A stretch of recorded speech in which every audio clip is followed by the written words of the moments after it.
Hello and welcome to Nerdarchy. For nerds, by nerds. I'm Nerdarchy Dave. Today I am joined by Sensei Suplex. How are you doing today? I'm doing fantastic. Hope everybody's doing well as well. So Man, thank you. we were just chatting about gaming and how we got started gaming. But before we kind of get into that, we'll jump back into that. If you'd be so kind of introduce yourself and tell us a little bit about you. Sure. So I guess my name is Sensei Suplex. I also go by Key. Either or is fine. Essentially, I am a professional dungeon master who also runs this giant living persistent universe known as Project Dora. Me and kind of a bunch of other DMs like myself, we all run our same or games all in the same universe, and they can all affect each other in big and small ways, all that good stuff. Besides that, you as like anybody else in the entire community, they can get involved and affect the games in real time. So it's kind of like a highly advanced version of a West Marches sort of thing. So that's what I'm kind of known for. Besides that, I make a whole bunch of D&D content on other sort of platforms and more. And I just focus on like assisting people to bring their D&D games to that of the next level. So yeah, I mean, that's basically what I do. And I guess we might as well just start with like kind of like your origin story. How did you get started with creating content? So when it came to creating content, I think it always I think it came down to originally starting with consuming a lot of D&D content in the first place, right?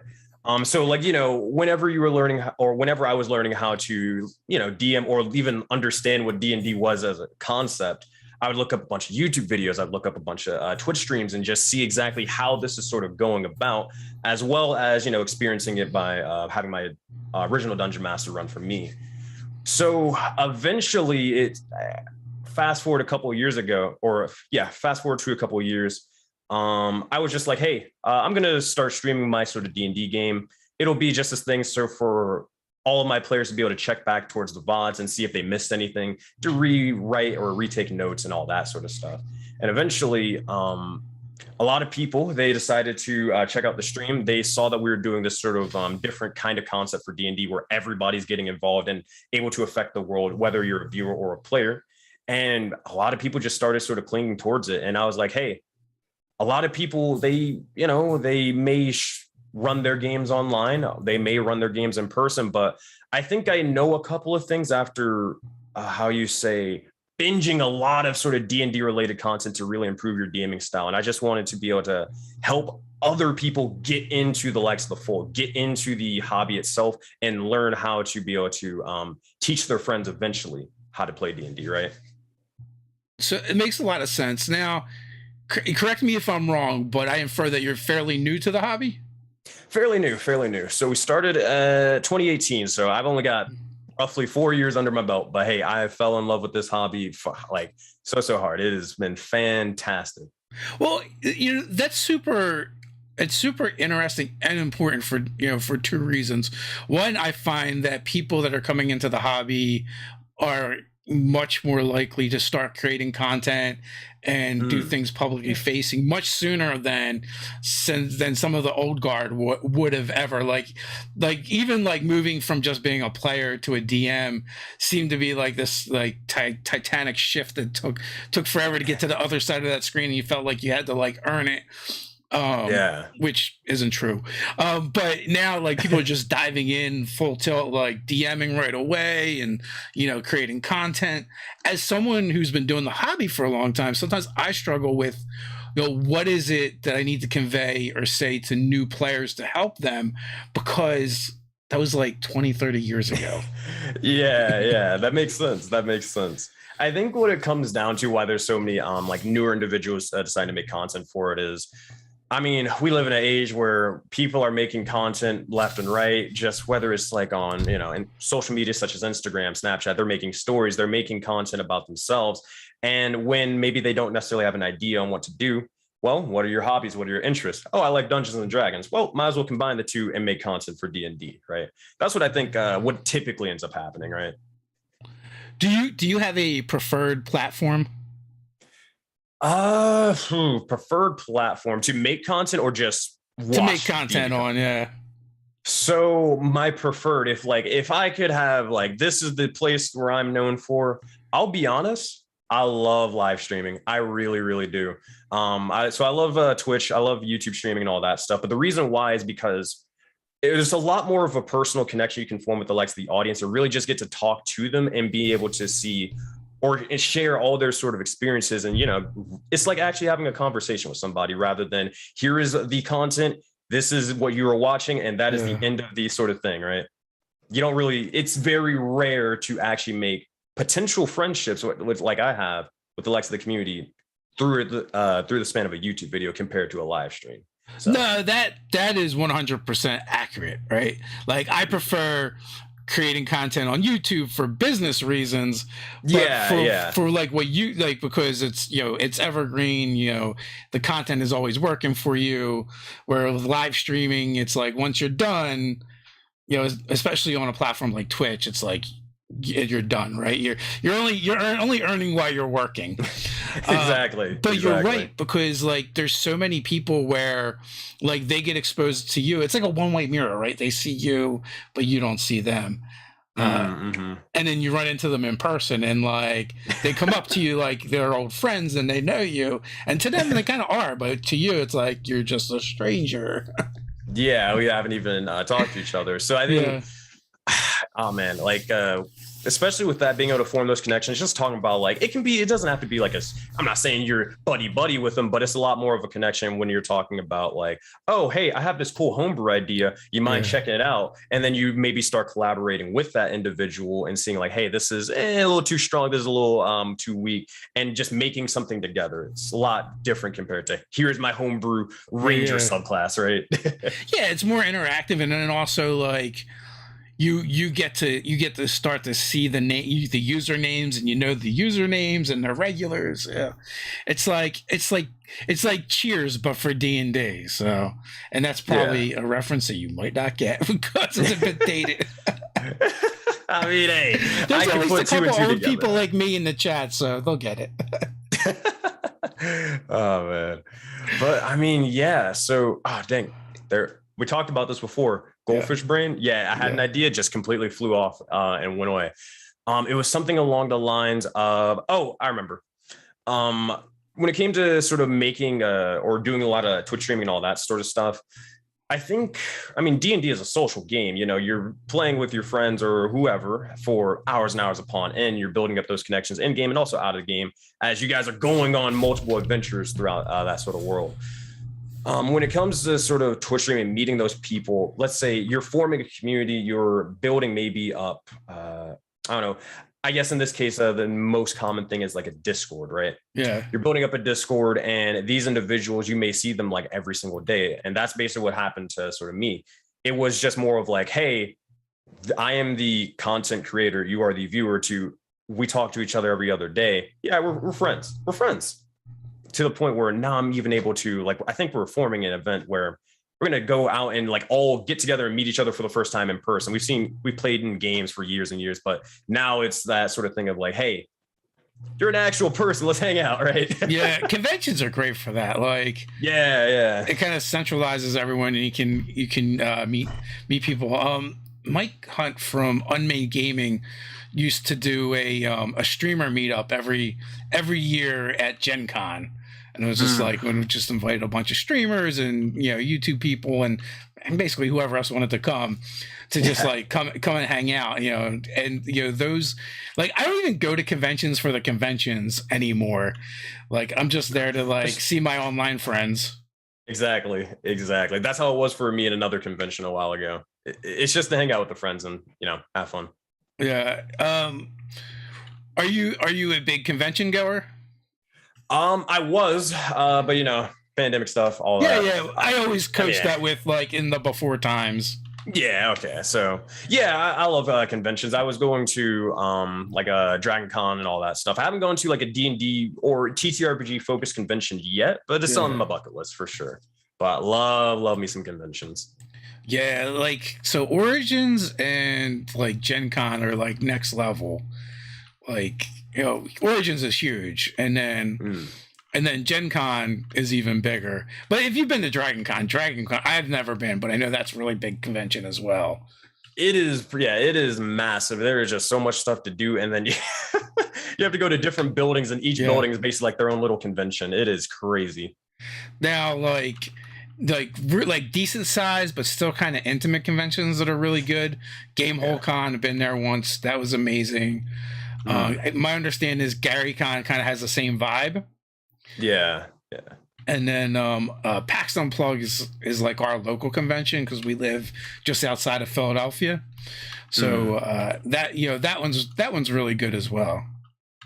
Yeah, I mean, I think it just comes down to a lot of the time of like what's just kind of around your area that you can feasibly get to without having to like break the bank just to go to a convention, right? But yeah. Well, that is the thing. Going to conventions is not cheap. It's like as YouTubers, right? You can get the badge for free, but that is like the least expensive thing you're going to pay for all weekend. So it's like, well, I don't know, $60 or something, around 60 to 90, maybe even $100 or something. But like we're talking airfare and the hotel room. Oh my gosh! Do you want to eat too? Food is like they always like to upcharge food. I remember what was it? Do you have a Chick-fil-A like over in your area? Yeah, we do. Yeah, so I remember we went to a convention. They're charging like just the sandwich only for $12-13. I'm like, dude, what do you? I could get this back at home for like $5. Yeah.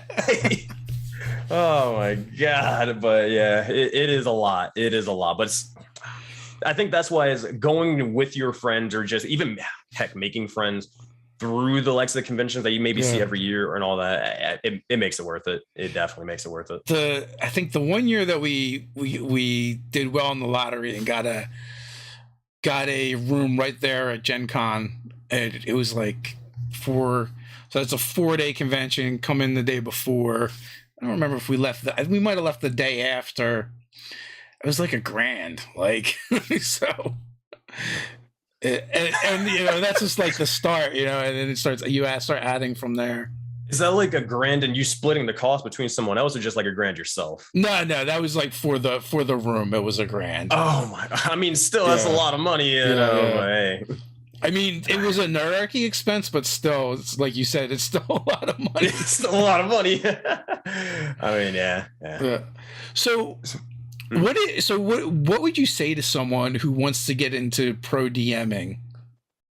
So, someone who wants to get into pro DMing. So, I had a conversation with a good friend of mine. Their name's Adam. What I kind of said was along the lines of, figure out the reason why you want to become a professional DM. That's going to dictate a lot of the decisions that you make in the future. For example, are you being a quote unquote pro DM because, I just need to pay for the expenses of, books, minis, or whatever it may be, right? Or am I trying to be a professional DM to turn this little hobby of mine into a full-blown career? Depending on what you answer or what you actually want out of it is going to determine how you move forward, right? So that would be the first thing I would say, 100%. You know, that answer fits so many things just in life in general. When people ask me about YouTubing, I'm like, well, what are you trying to do? What is your ultimately what is your goals? Yeah. I know it's gotten a lot better now, but I remember when we first kind of came on the scene, and probably for at least a couple years after, pro DMing was very controversial in the community. It still is. Oh my goodness. Yeah, it still is, but I feel like it's gotten better at least. So I think I could be wrong. Now, I am a professional DM, but I do it out of more, without getting too far into the details, I do it more out of necessity rather. So I think a lot of the time with more and more professional DMs out there, I think it's became more of a thing of rather than, this guy is just, paid to run D&D and that's basically the end of it, compared to here is an experience that I am providing, whether, similar to like a movie, you are going to the movie to, experience something, watch a film, whatever it may be. As a DM, I am here providing you an experience, and I'm trying to have that at such a high level to justify it where, it's worth even a bit of money. Right. Yeah, you got to find corporate gigs, man. That's where it is. Like, I generally don't do pro DMing or paid DMing. And someone had reached out to me and they're like, hey, I got this thing that kind of fell in my lap. Do you want to do it? And it was like an hour and a half for like $350. I'm like, Usually this isn't my bag, but yeah, I could do that. So, It's just like, yeah, why not? yeah. But I mean, yeah. Oh, Or, go. or we've DM'd at D&D in a castle, and we'll be there this year as well. And that was another one where I was like, I get to go in a castle in another country, and you guys are going to pay for me to come out here and stuff. So yeah, I could do that for sure. I think a lot of people actually overlook this, but professional DMing, I kind of thought about it. It's a little bit like content creation, or in a way. Now, hear me out. Yeah. So it's, you have to, whenever you're being a professional DM, in order to, have people that are actually willing to come and sit at your table and even pay for it, let alone that, you're going to need to build up a name. So obviously that's going to be coming in through like reviews and like, oh yeah, I had this guy, he's my professional DM. I gave him XYZ stars. This was my experience with him. Whether you are sort of building up an audience or a community or a base of players, you still got to do that. And you have to keep throwing your name out there to not only promote your business, but eventually, like you were saying, maybe get called on for like those professional corporate gigs that you mentioned before. You're not going to be able to do that if you're just like Jimmy, who's the professional DM who just started like a week ago, right? So you got to build your name up for sure. That is a big, big thing. Yeah, it definitely helps. So do you have any availability? Are you still taking clients? So it's more of, I've been working with one group of individuals that we're talking about like a professional DMing gig, like I run a one shot whenever I kind of feel like it, or if I have time and all that stuff. They find the players, they outsource them, and then we run the game, right? My availability nowadays, I mean, I mentioned before, I do the professional DMing thing, run 4 games. I play in another game as a player, and then I got content creation, making YouTube videos, TikToks, all that stuff, and then we got school. I don't really have time to run another game. So my community yelled at me as like, Sensei, you're not running a 5th game. You can't do it. We'll smack you if you try. Right. But I get away with running a one shot every now and again if I ever just feel like it. Right. And I just want to be able to, it's more for me because it kind of comes on the territory of like, okay, you're building up your sort of name, platform, whatever. More people want to get you as their DM, right? So you might have a list of people that want to play. So now it's like, okay, well, hey, I can't choose all 30 or however many 5 people. I only can choose enough to fill a table. So that's when it's like, okay, maybe we'll throw money in who's willing to, or who's more willing to actually be invested into it to maybe even spend money to help support that. Right. It's the same thing when it comes to like Patreon games, right? Go ahead. No, I was just gonna say it just becomes down to logistics at a certain point. Is like you only have so much time in the day, and at a certain point you got to go, well, what is my time worth, right? In order to do that, and especially like a lot of YouTubers will do paid DMing, with their Patreons or whatever as a tier. But like if you're Jacob from XP to level 3, and you're getting 1 million views on every video, you can't possibly play with them all. So there's got to be something, right, to justify your time and figure it out, because you're going to take that time from somewhere else. So 100%. The games that you're running, you're running homebrew stuff, right? Because you say everything changes and they affect the world. Yeah. So this is a little tip. Well, actually, I'll get into that a little bit later. But yeah, I'm running full homebrew games. I remember one of the games, they were originally the Rime of the Frost Maiden module, and then events in the campaign happened where it derailed so far that I just turned it homebrew. I just turned the whole thing homebrew. But so they basically are all set in the same world, and they can all affect each other in a multitude of ways, like and actually have like full on cameos and crossovers between one another. So we may end up having like where I don't know, one group, they kill a king or something like that. Another group's going to feel the ramifications. Maybe they go to said city and maybe they try to see what's going on, and they meet the other party. And because we have an online sort of playing space, we can actually have those cameos and crossovers similar to like, I don't know, the Marvel Cinematic Universe, where it's like, oh, hey, I know that group. Hey, I know those players and all that stuff. And they're actually talking, they're conversing, maybe even fighting with one another, right? And what kind of stories do you have? Like a preferred type of story to tell? Like, do you like political intrigue? Do you like combat? Where do you focus? So preferred story, I mean, overall, the story is going to be dictated by the party. I never try, I may have an outline of what kind of thing I may be trying to run, And I'll pitch that beforehand to the players like, hey, this is the type of campaign I'm going for. Anybody want to play, right? And most of the time, those games fall under, I would probably say heavy adventure, like exploring to different vast regions. Nothing is kind of like we're doing the same sort of thing or in the same sort of place for too long. And I'm talking, when I mean too long, I mean for like 30 sessions, right?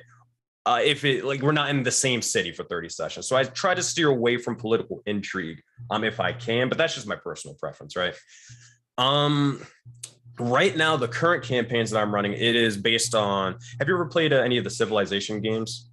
I have not. It's basically like building up your own civilization, your own little kingdom world, all that stuff. It's kind of like that. Those are all the campaigns. Or Lord of Flies, where they're all survivors. There we go. That's the word. They're all survivors. They're all trying to rebuild humanity when none of humanity is left or remains. And they're going through all the sort of moral decisions on like, how do you run a city? How do you run a kingdom? How do you rule over people?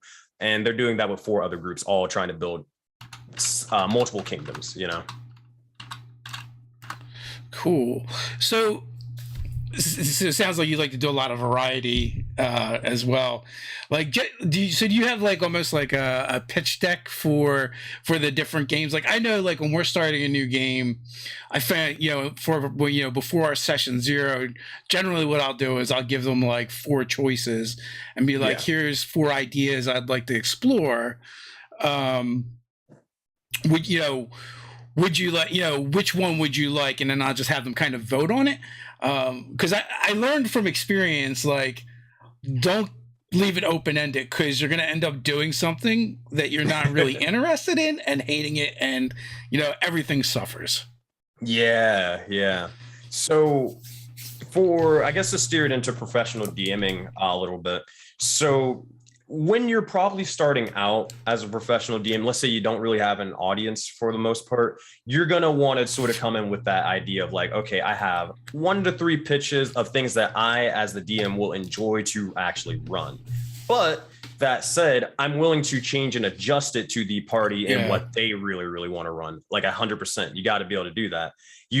Most of the time when you don't really have many people just lining up to play your games, you won't be able to say, hey, this is the campaign that I want to run.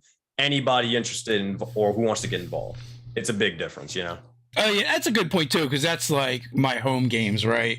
Yeah. But even then, oh, go ahead. I was just going, even then, like, it's a little description, and then be like, also, if this idea interests you, but not necessarily in this way, pitch me something is always kind of like part of it. Yeah, 100%.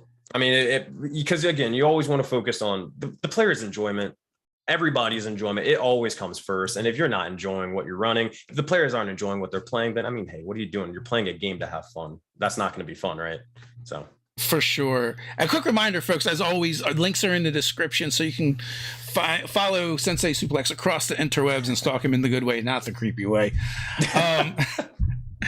Oh man. So how did you get into gaming?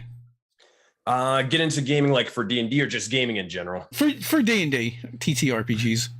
So for TTRPGs, I love to tell this story. I'll try to make it quick. But so I was always in nerd stuff. I was into video games since I was literally 4. Yeah, I remember. Since I was 4, I was lucky enough to come in with a family of gamers. Like they all enjoyed it, that sort of stuff, right? And for the longest, despite all the nerdy things I'd be into, whether it be anime or whatever, I would be like, okay, Dungeons and Dragons, that rolling dice stuff, that's too nerdy for me. I am never going to play it ever. No. Fast forward to like freshman year of college. It's just a Tuesday or whatever in university. It's like 8 p.m. Everybody's bored out of the mind. They're finished their classes. We don't know what to do. It's a school week. Hey, a buddy hits me up and a bunch of my roommates are like, hey, we're going to learn how to play Dungeons and Dragons. We have this one guy who's into it. And I mean, we got nothing else to do. Hey, Key, you want to play? No, I don't want to play. I'll watch though. I'll watch. Yeah, I'll watch. We go over, they start making characters. They're explaining like how the game works. And I can't make this up. As soon as the dungeon master of that sort of thing, they're like, hey, So yeah, you can make whatever type of character you want, do kind of whatever you really imagine. You can play, Zelda or you can play Link from Legend of Zelda. You can play like a Viking, barbarian. You can play a Spartan, whatever you want. And that sort of clicked in my brain, the little creative energy and all that stuff of being able to, write out stories or being able to really become whoever I want to be. As soon as that happened, I literally looked at the DM. I asked for a character sheet and I started playing D&D right then and there because I was like, you know what? I'm going to at least give this a try. And it's all history from there. It just was taking the leap was the big thing for me. That is like one of the coolest things I think is a dungeon master when you get that new player and they're like, they think they're kind of into it because like they played maybe video games that were similar or whatever, or they're into reading. And then all of a sudden, like they're thrust into the game and they're like, can I do X? And you're like, you can try to do whatever you want. Yeah. And you just see that shift in their, in their brain. And they're like, what? So all those cool video game things that they wanted to do, they can now do. There's no guardrails. Yeah. I'm actually curious. Well, I mean, you said you run a lot of your games for like friends and like, in-person games and all that stuff. Yeah. Do you ever get to run for like newer players, like even if it's at conventions or something? Yeah, no, actually, like one of our groups does have newer players. So basically what we generally do is like I'm in a Saturday morning game and then I'm in 3 Saturday nights we play games, and like Ted will run a game, I'll run a game. They're usually D&D. Sometimes we'll do something else, and then we'll have another person that runs something that's definitely not D&D. But one of the groups that we're playing with, my friend's fiance is brand new to the game, and so that was really cool to see. And like they came in and they wanted to play a monk, and like they're into Avatar and Airbender and they knew all about it, so they're like, Way of the Four Elements, and Ted's like, oh, Way of the Four Elements sucks. He didn't say it to them, he told me. And I was like, yeah, but they don't know any difference. They're gonna have fun with it. And like I gave them a magic item to try and fix the Way of the Four Elements that doubled their key points. Okay, that'll help out tremendously with that stuff. Yeah, because it's like you play that thing because you want to do the cool things, but you don't want to be done after round 2. So this is like, oh my gosh, yeah, but is good. But it was just fun to watch her like start figuring out the game and realize that like she spec'd her character, not in the most optimal way, but from playing, they're like, can I change my character? I'm like, sure, go ahead. But like seeing like them learn and grow and have fun with it was awesome. It's nothing like it. Like a lot of my players, I try to intentionally, there's for multiple reasons. I try to intentionally run for newer players or people who haven't ran that many or played in too many campaigns, specifically for to be able to introduce them into the likes of the game. With that, also add a commitment of like, this game is not going to, I'm fully aware that this game is not going to be ending for like any sort of reason, sort of like scheduling or maybe people flaking off or anything like that. You can actually fully learn the D&D experience, and I'll teach you the entire sort of way. You may even have a couple of veterans to help you as well, but to be able to really show you like, this is what's possible in D&D, and you can do pretty much whatever you want as long as you're creative enough to think of it. And obviously the DM is able to allow it, right? Yeah. So, well, I guess also as like just as a content creator, like my 2 favorite people to see comment are the person that's like, I used to play D&D, but I haven't played in like 10 years or 20 years. Yeah. And they're coming back to the hobby, or the brand new person coming to the hobby, and they find our channel when they're looking for something. Like that still like gives me the warm fuzzies.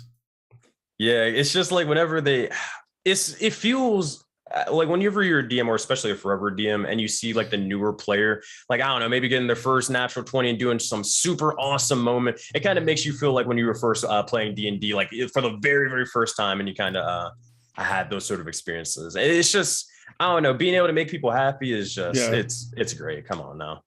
It's great. So when you get to be a player, what kind of characters do you like to play? Characters that I like to play. Well, It depends on the sort of whether it's a one shot or a campaign. Now, I get invited to a lot of one shots, rarely ever a full blown campaign. So for that type of stuff, they'll probably have a shtick, whatever that may be. Like personality wise or story wise, it may be a joke. It may be like, I don't know. This character is a seer and they're a fortune teller and they're a wizard or something like that. And they cast all their spells through tarot cards or something, right? Like that is their shtick. And that'll be the type of character I'll do for a one shot compared to like a full blown campaign where it's more of like, okay, I'm gonna get actually deep into their sort of lore and why they have the tarot cards, yada, yada, yada. If we're talking mechanically, since I DM so much or very, very frequent amount, I like or classes that challenge me or make me think a little bit outside of the box when it comes to difficulty. So I don't know why, but hey, I like sorcerers a lot when it comes to the spellcasting focus, but I also like Matthew Mercer's Blood Hunter Blood Hunter class. The reason why is because sorcerer, it adds, you have your mage and magic and all that stuff, but you also have the extra addition of meta magic to be able to think of like, how are you going to twin cast this? How are you going to use this sort of subtle spell? And when should you use it at the opportune time while also juggling a whole nother resource, right? It's a little bit more difficult. And that's why I like it. Compared to Blood Hunter, where it's just like, hey, don't get yourself killed using your own abilities. And that's just always fun, right? It's just like that extra little bit of depth. Yeah, I have a friend who used to always say hit points are a resource, so so it's just like, I don't know, I just really enjoy it. Now granted, that doesn't mean I don't like Barbarian. Barbarian is so much fun. You just run around hitting stuff with reckless attack and just suplexing enemies. I mean, hey, what's not to love? But I do like for like, I mean, good. You just reminded me of a question I wanted to ask you. Sensei Suplex, where does that come from? Did you spend a period of time in life where you just strictly taught suplexing? No. Hold on. I don't think I have it right now, but okay. So a little backstory. So I wrestled in high school, and I've always been a huge WWE WWF fan. Huge fan. We have this little tradition in our family where we always teach the next generation about WWE, and we're like wrestling in the backyard, drop kicking people, all that stuff, right? So it's been a huge thing in my life. But then wrestling in high school, I was able to like actually take that a little bit further, and that was just a blast. It's completely different, obviously, a lot of work, but I just enjoyed it anyways, right? So that's where the suplex sort of portion came in. And I just like also suplexing people. But the sensei part comes in. And now I know obviously it's different. It's more of a Taekwondo master rather than a sensei. That's I believe that's a whole nother martial art. But I'm actually a third degree black belt in Taekwondo. So that's where my sort of martial arts background comes into play, right? And then a friend of mine, he was just joking around. It's like, yeah, you're like some suplex sensei or Sensei Suplex. And I'm like, wait. I like that name. That name's funny. I'm gonna use that. I changed a lot of my like online stuff to Sensei Suplex because I just thought it was funny. So, what I don't know what I want to ask you. How long have you been training? How long have you done martial arts? I remember the reason why I started was it was a 10th or not 10th grade. It was 5th grade when I was like 10 or something. My mom was like, "Hey, Key, you're gonna be doing something. You're not gonna just sit around and play video games. You're gonna get out there and be active." I'm like, okay, Mom. What do you want to do? I don't know. I guess martial arts looks cool. Are you doing martial arts? And they took me to like this after school program, Taekwondo, and I started learning it. And I eventually went to the actual like school, and I fell in love with it. It helped out tremendously. Even like helped out with like what do you call it? Dealing with like potential bullies or anything like that. Just learning and knowing how to defend yourself. Definitely something everybody should at least learn how to do a little bit, I've got like a half a dozen yellow belts. I was not very good at sticking to any one particular thing at a time. I mean, hey, it's a lot more, or you're a lot more and well trained and equipped compared to a lot of other people. They're not even a white belt yet. So, hey. I tried getting my son into martial arts because his godfather teaches Kung Fu privately. And he was just, I probably tried maybe too young. I think I want to say he's like 5, 6, 7, somewhere around there. But just after a year, he wasn't having it, and I'm like, all right, I guess you don't want to do this. I don't want to do this. All right. I mean, But just remember, if you ever get bullied in the future, I presented you with the tools, and you turned them down. I mean, there's also like MMA, and I'm a huge like UFC fan. I love watching UFC. I don't watch it like consistently to know the names. I just know I like it. Yeah. But I could never do that or boxing. I can't. I don't want to get. I so like punched in the face, man. See, that's the funny thing is, like, of the martial arts that I've done, the ones I like the most, I would say, were the full contact ones. So like Thai boxing and Brazilian jiu-jitsu.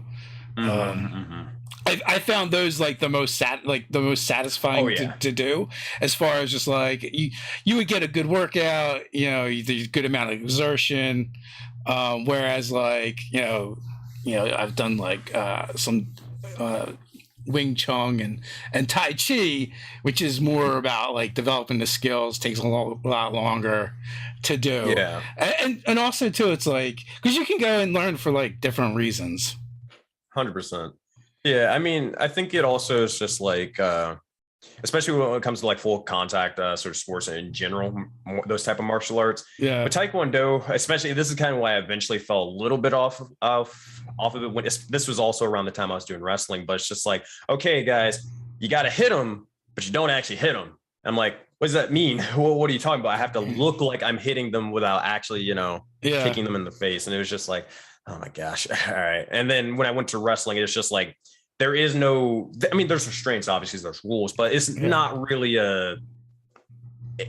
go all out, do as much as you can to be able to beat your opponent, right? That sort of thing. But yeah, most of the schools I went to had some component of full contact after a certain point, like the Goju Ryu school I trained at, the black belt test was, you had to do all your techniques, all your forms, and then you had to fight 12 rounds against the black belts and the brown belts, and you'd get a fresh opponent every round. And it was like, it was just a gut check, right? It wasn't about winning or how well you could do. It was like, can you survive this 12 rounds? But 100%. That sensei gave the option of, you could do 6 rounds, but you have to fight 2 opponents every round. Like, oh my gosh. I remember when I was testing for my black belt. Yeah, it was exactly like that. You had to do all of your forms from like white belt to black belt. You were sparring for 12 rounds, and they were just chucking people at you, and you just had to adapt. At one point, they threw 2 people. At one point, they threw 3 people. You had to break boards. It was just like, hey, can you survive, and how badly do you want this sort of thing? Right. It was definitely a thing to like watch it and witness for sure. Like, and also too, like, someone who's never really like fought full contact, like, for one, like, fighting full contact is nothing like being in a real fight anyway, because no one fights that long, right? It's like, no, unless you're Roddy Piper and They Live, but it's like, by the end, like, you're watching this person who you looked up, and when they're fighting, they're like throwing punches, and they look like they're in slow motion because the tank is just empty and there's just like nothing left. Yeah. But I mean, hey, I love martial arts, so that's pretty much how the sort of suplex and the sensei part sort of combined, and that was my brand. That was my brand, and it was just also gave a little talking point of like, hey, I like WWE, so if you like WWE, do you still train? Do I still train? Nah. Especially with wrestling, like, that was a high school thing. I'm not doing that in college. That is ridiculous. Yeah, that is a whole another beast, college sports. But for Taekwondo, I more so, whenever I'm like working out or training in general, I don't go through my form, but I'll still remember like kicks, punches, elbows, and I'll incorporate that into my training. Yeah. Actually, funny enough, I do this whole thing. I mentioned it before the stream. I don't know if I mentioned it during the stream. We have this whole thing called the Workout Warriors, where we're trying to get as fit as our D&D characters. And we basically go through each of the classes of D&D and like make ways of how this class would kind of work out, So for Monk, I was going back and forth between like, oh, maybe they're all about balance and maybe they're doing stretches or something like that. Or we could implement my little Taekwondo background, and we could start adding like kicks, elbow strikes, punches, and all that stuff into a workout routine, right? So do you guys like live chat and kind of like work out together, or do you put together routines for people? There's a story about that. I'll make it quick. So right now I've been doing the whole TikTok thing. So it's just like, hey, this is a quick little exercise. I show the video in 15 seconds, right? You can do this anywhere. You don't need you don't need a weight set like over there. You can just do push-ups on the ground, or you can do, squats anywhere, right? That's the main sort of appeal. But we also have the Discord where we're going to try to keep each other accountable and all that. And the last thing is we have the Twitch live streams. I think they're on Wednesday for the Sensei show, as I call it. The wackiest talk show ever, where we do the get as fit as your RPG characters, and we'll do the workouts live, and we'll, congratulate anybody who even does 1 push-up, 2 push-ups, or at least starts their fitness journey. Are you familiar with Buff Barbarian on TikTok? Maybe. Let me see if this is the person that's... Because I do get a couple of... She does like war mace training and like different stuff like that. And like I think she does like personal training, virtual personal training and stuff. Yeah.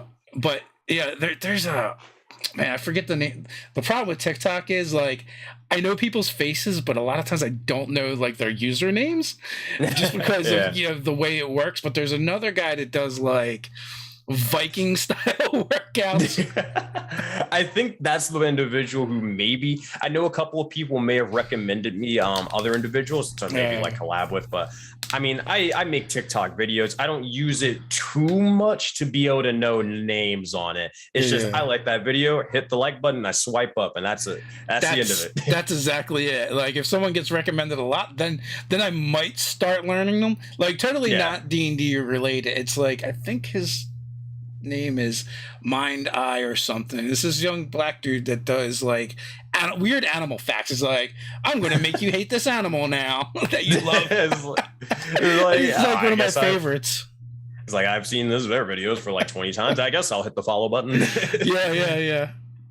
Although I'm not that judicious with my likes and follows. It's like, oh, they said something about the A&D, follow. Yeah. Oh, so going back to the whole thing of like, do we do it live? So there was a while ago, a couple months before, I think December 2021, our community decided like, hey, Sensei, you may be doing all these workouts, but I want to see the Dungeon Master do this. I'm like, what does that mean? And I want to see you do this in the Dungeon Master's office. I'm like, sure, you got to pay for it though. Without hesitation, they gifted enough subs, and oh my god, I had to buy the full on like the old from the D&D cartoon, the Dungeon Master's outfit with the little bald cap and the white hair and everything, the robes. That's great. And they say, and we had to do the Workout Warriors challenge, getting as fit as our D&D characters in that outfit. It was hot as all heck. And yeah, just doing squats, push-ups, and all that. It was ridiculous. You can probably find it on TikTok or somewhere. It's out there. It is out there. That does sound ridiculous. Oh my goodness. It's a lot of fun though. I in a previous life I actually worked as a trainer, but I just finished up PT for my shoulders because a couple of years ago, my son's like, he was doing track and field, throwing shot put, and he's like, I want to go to the gym and get big. I'm like, we can go to the gym. Yeah. And so I've been working out for a while. I was feeling good, getting strong. And my buddy, who is his godfather, is the kung fu guy, was like, "Well, how much can you bench?" I'm like, "I don't know. I don't worry about it. I just go do my thing." So, like a moron, the very next time I went and did chest, I started ratcheting up the weight, went up to like 205, and deep on the bench, and then like it felt okay when I did it, but then afterwards, like the next time I went to the gym, we're doing squats on the Smith machine, and just like putting my arms up like here, I was like, something's not right. My arm doesn't go that way anymore. Yeah. You got to be careful about it. You got to be careful. And that's why kind of like with the whole workout thing, I try to make it worse again. Nothing like too crazy that you're probably going to hurt yourself off, or you have the Yeah. potential of hurting yourself off of. I mean, you can do it either way, but just something that's very, very light that anybody can kind of do. Because from what I've learned, and just in general from working out, because I was always a very, very skinny dude Yeah. until high school when I started doing wrestling. What mainly happens if you can get yourself like started with this sort of regimen or program, not even like a full like organized thing, but if you can get in the habit of working out consistently, or even just get motivated enough to start and maybe stay with it for a little while, that's all you need to sort of carry you on for like your whole fitness sort of journey. You'll be good. Because Yeah. it's easy to maybe go into the gym for the first time. It's hard to stay in the gym afterwards, you know? Well, Very, very hard. Ted had recently like started trying to do more stuff, and it ended up being a total flop. And he was trying to get to the gym like 3 days a week. I'm like, it's not how you do it, man. Just plan 7 days a week for like, even if it's only 20, 30 minutes. And then you might get in like, you might get in, Yeah. 4 or 5 without a problem. But it's just about like, and I was like, in the beginning, don't even worry about the workouts. Like they don't even mean anything. Just get there and just start building the habit. Yeah. 100%. Yeah, you just gotta. I don't know. If you walk in, you do one bicep curl. Sure, that's it. As long as you make a commitment and a habit to doing one bicep curl every single day, eventually you're gonna be like, well, I think I can do 2 bicep curls, and then eventually it's gonna turn. I think I can do 4, 8, and then wow, look at that, you're already working out. Well, the hardest thing is like in anything, right? Whether even like I see this in gaming, like getting started playing games, or even becoming the DM, or whether you're Yeah. talking about fitness goals. It's just like breaking your own inertia, right? As human beings, that's always like that is the mental block, right? You need to start doing the thing, because once you start doing it, you're like, oh, I'm here doing it already. I might as well, do more. Like you'll probably always do more than you anticipate it. Yeah. If you just kind of show up, right? Like life's like that. Just show up. Just show up and maybe give like just try a little bit. You don't gotta like go the full performance and all that stuff, but just Yeah. at least try. Because it kind of goes into like maybe a newer player like trying to get introduced to role playing. I'm pretty sure everybody like let's go back in the past like 10 years ago before you started playing D&D. I don't think anybody would have imagined themselves role playing as elves, being the tavern keeper of some bar or anything. No one probably imagines that. But if you maybe start with like, hey, okay, I'm role playing or acting as somebody else besides myself, or hey, I'm thinking about what my character would do compared to what I, Sensei or Key or Dave would do, right? Just dipping your toe a little bit into that, doing it consistently, and eventually building your way up to, doing the accents, or not doing the accents, but you know what I mean, the whole role. Yeah, doing thing. a voice, doing something. Yeah, I mean that's definitely one of the cool things about playing games is like we've played with people who they'll always talk about their character in third person. We play with people that like they're in character because they're using the voice, and when they're not using the voice, they're talking as the player, the person. And the whole gamut, and we've always tried to be open to whatever comfort level people are, right? Some people, they just want to show up and hang out, and you even wonder if they like being there, right? Because they're so quiet and don't really participate, but that's their level of participation. So just try and meet them where they are. Yeah. Just a random sort of thing. It took me forever to learn this. I don't remember who mentioned this. I don't remember. It was one D&D YouTuber, but there is a group of players out there that or considered audience players. Have you ever heard that term? That's a new one to me, but go for it. Let's hear this. I'm going to butcher this and keep that in mind, but it's something along the lines of like, there are players that are completely fine not being in the spotlight, literally just showing up, hanging out, and maybe being like, I guess, I don't know what you want to call it, the side character or just the background character that's just helping out everybody else. They don't ever have to be like the person who gets the final blow. They don't have to do any of that. They don't even have to really talk too much in the likes of the games. And for the most part, as long as everybody else is okay with that, you as the DM, you as the rest of the players, that is perfectly fine because they're still enjoying the game. It's not a thing of like, oh, they're not talking, that means they're not having fun or anything. That's just their way of enjoying it. And that's more than fun. You got to be able to adapt and adjust to it for sure. Yeah, that's a total real thing, right? Like I've met a lot of players like that. And you know what? They like being there. And Butcher Pete says it's a Matt Colvilleism, but it's completely accurate. Especially if you've been playing the game for a long time, you're going to run into those, and then you start questioning yourself as a GM. You're like, "Am I doing something wrong? Am I leaving them out?" For the longest, I was always thinking that. I was just like, oh my gosh, I don't know. I'm doing something wrong, but I can't get this guy to engage or whatever. But every time I ask them for feedback, they're like, yeah, I'm having a grand old time. I'm loving it. I'm like, are you though? I don't know. Yeah. So yeah, that was something that I had to look or learn and pick up for sure. Yeah. Completely unrelated. That door behind you, does that lead to a portal to another world or dimension? Because it just looks like it should. So it might or might not lead to one of the layers of hell. I won't tell you which layer of hell, and I won't tell you whether that's true, but I'll let your imagination flourish. Nice. The game you're currently playing in, what is that game?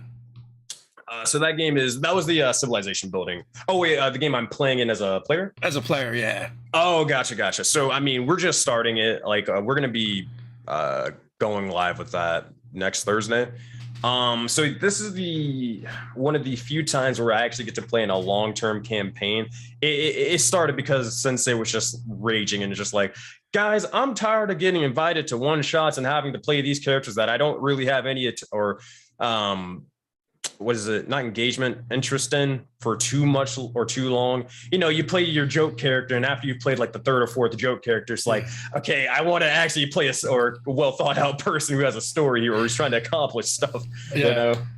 So I eventually got a bunch of the community members, like I thought, like, well, obviously who could fit in the schedule, and then who I was like, okay, these are my friends at this point. I want to play D&D with these people, and yeah, we got a DM sort of going that was willing to be able to run it. And yeah, we're going to learn I'm teaching them how to use Foundry, the little online virtual tabletop, to play D&D online.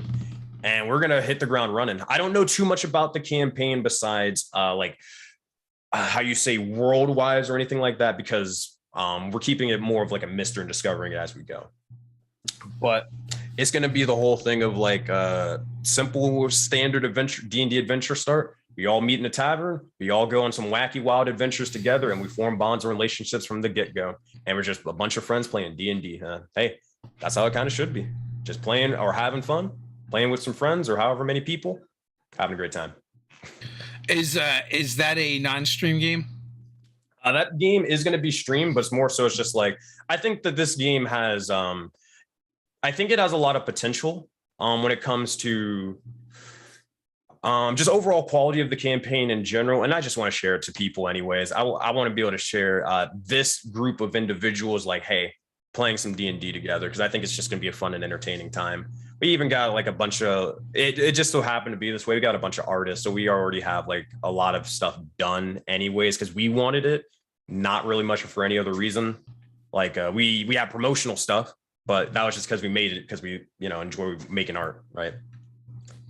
It's just sort of a whole natural sort of thing rather than, oh, this is the D&D show that we're going to be running and hey, we got these 4 sponsorships and all that stuff. Nah, we're just playing D&D, right?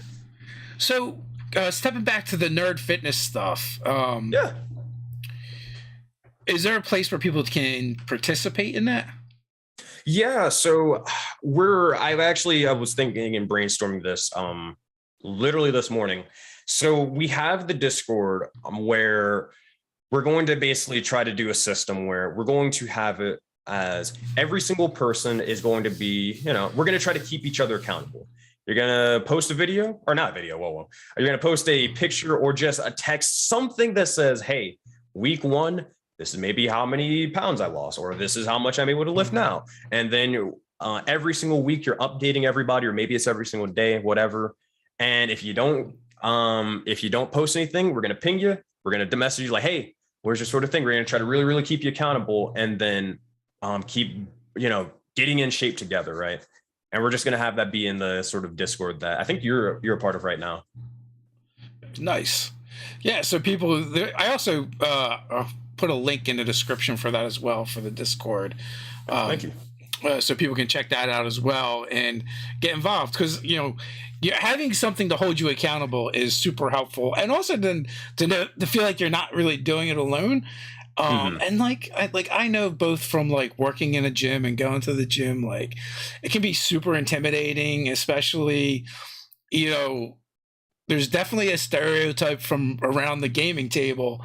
Yeah. You know, those places aren't always the most welcoming and inviting feeling, and you just feel like so out of sorts, and you don't know what Out of anything place. is. Yeah. It's just like, and then Yeah, you don't want to ask because it's just like, yeah, man, I don't even know. I don't think I should even be here. And then you just yeah. never get it done, right?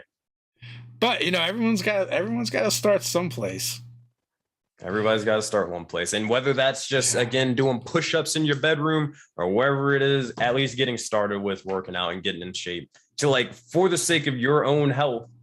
Very, very important. So let's maybe do it together. That's my sort of motto. Yeah. Do you know how many people you guys have gotten involved in that? So where you want to like make it a little bit more organized, because at first it was just a thing of like, hey, yo, we're kind of going to be doing it loosely. If you want to join the Workout Warriors, I'm going to give you the role in Discord. You join our little secret chat, and then hey, we just show our progress there. But I want to make it more of like, hey, we're going to keep each other accountable, and if you don't post anything a week or two, then you're going to get kicked out. So it's that sort of kind of slight pressure of like, hey, I actually really, really want to. If this is something I want to do, I got to commit to it, because I'm doing this for myself, right? For the amount of people that we have, I can look up the role and people who were interested in whether they're still doing stuff now or whether they have gone even further and started like, lifting or actually going like to the gym, lifting weights, powerlifting and all that stuff. That's a whole nother thing. That is a whole nother thing. Right. So it's like around 20 people. And we've had individuals who have either they knew how to start working out beforehand or maybe they just started. And like, I remember, I'm not going to obviously say names or whatever, because maybe they're obviously probably not comfortable with me saying it. Or maybe they are. I think they messaged me and they said they are, but I'm not going to do it. They messaged me as like, hey, Sensei. So I wanted to thank you for doing the Workout Warriors and all that stuff. I really helped motivate me to get started and get into shape. And because of that, I actually lost 50 pounds. And oh my gosh, you have no idea how happy that made me. I was like, you know what? We're actually making differences in people's lives and good differences at that, because, there's no bad reason to be healthy, right? Yeah, there's nothing but benefits. So that was just an amazing sort of thing. And I want to do that for more and more people. So, hey, making D&D content, making, people or showing people how to increase, their games or tables enjoyment. That's all cool. That's fine and dandy. But if there's anything I would rather like the biggest thing to blow up, it's got to be the Workout Warrior stuff. That's really affecting people's lives for years and years and years. That's fantastic. Yeah, for sure. And there's it's good because there's more people doing it. There's more virtual outlets that are kind of springing up. And also I think the themes really help. But even going back to like when we first started Nerdarchy, I know there was a nerd fitness gym. I want to say it's in like California, because the cosplayer Golden Lasso, Kimmy, would be on Happy Jack's podcast talking about gaming stuff, but also talking about that stuff as well. So like there's even some physical locations where they build curriculums just based around like nerdy stuff and pop culture. So it's super cool. I mean, hey, it's a little bit of an extra push of like, hey, okay, maybe I don't know what a deadlift is, but I can sort of, if someone approaches me and says, hey, imagine you just sort of reaching down to the ground and picking up a goblin and just chucking them. I can maybe visualize that a little bit more than when you say deadlift, right? Yeah. Any little thing helps, man. Anything helps. So. And I know I like Buff Barbarians, like she's putting up routines that are like with the war mace and battle axes and the other Viking themed guy, which I wish I could remember his name, is like doing the same, some of the same stuff too. So like also it's just cool. You can like break it up, the monotony. I mean, it's all for a good cause. So. Hey. Like Ted used to do, and I think he recently started trying to get back into it, but I think their group has been having trouble, getting together and meeting. He would do Arma, which is like, it's considered like Western martial arts, but it's like German longsword and spear and dagger and sword and buckler and stuff. where they'd go and beat each other up with wooden sticks at first, and like he's even got like metal training blades that they use as well. He's broken a couple pinkies. God.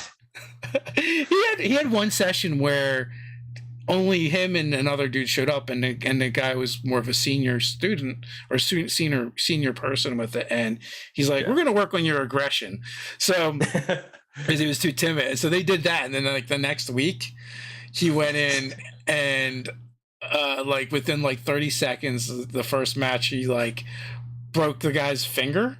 Oh my goodness! And then just wailing on him. Yeah, and then that person was done, and he felt so bad. But then another person's like, "Well, I'm kidding up already. Let me jump in." Broke their finger. Oh my goodness! So occasionally I refer to Ted as the Pinky Slayer. He's like, he quit for the day. He quit for the day. Night after that, he's like, "I'm done. I'm not doing this anymore." Just no pinky is safe when Ted is around. No. He's claiming the fame. So we are just past the hour mark. Final thoughts before we head on out? Final thoughts before I head on out. I mean, well, hey, I'll say thank you again for being able to have me on the show. If I can, I guess I always do this sort of whenever I'm talking to people. I always bestow like a little bit of a sensei's knowledge and all that stuff. If I can, I'd be able to get that little last word out. Yeah, go ahead.